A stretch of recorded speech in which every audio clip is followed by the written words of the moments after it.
Welcome back to Dr. Liu's VCE Chemistry channel. Today, we'll break down the volumetric and chromatography analysis questions from the 2024 NHT chemistry exam. My explanations might need refinement, so I welcome corrections or feedback from teachers, parents, or students.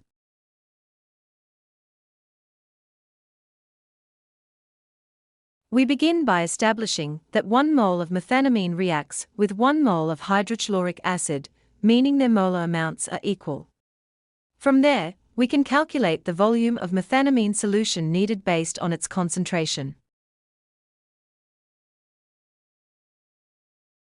The separation of methyl ethanoate, propanoic acid, and butane 1-ol by HPLC relies on a polar stationary phase and a non-polar liquid mobile phase.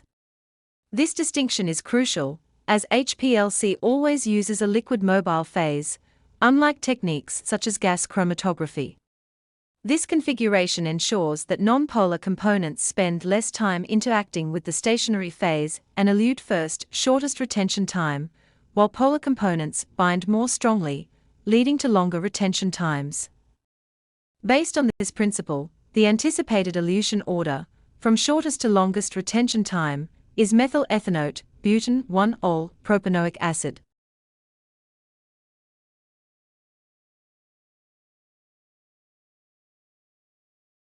HPLC requires a pressurized pump to propel the liquid mobile phase through the column's packed stationary phase.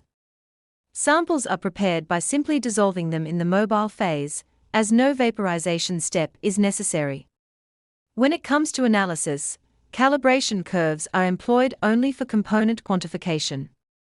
Furthermore, a compound's retention time directly correlates with its affinity for the stationary phase. Higher retention times indicate a greater affinity.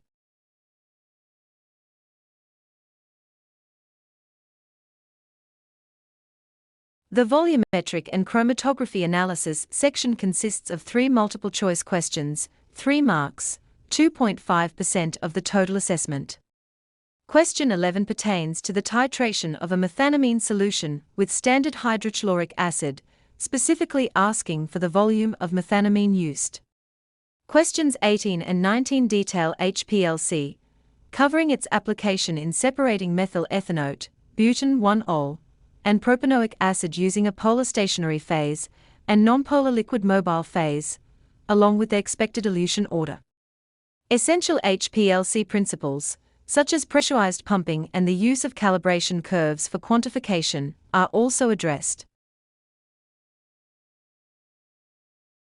Should you require assistance, please feel free to connect via WeChat or WhatsApp and send an email.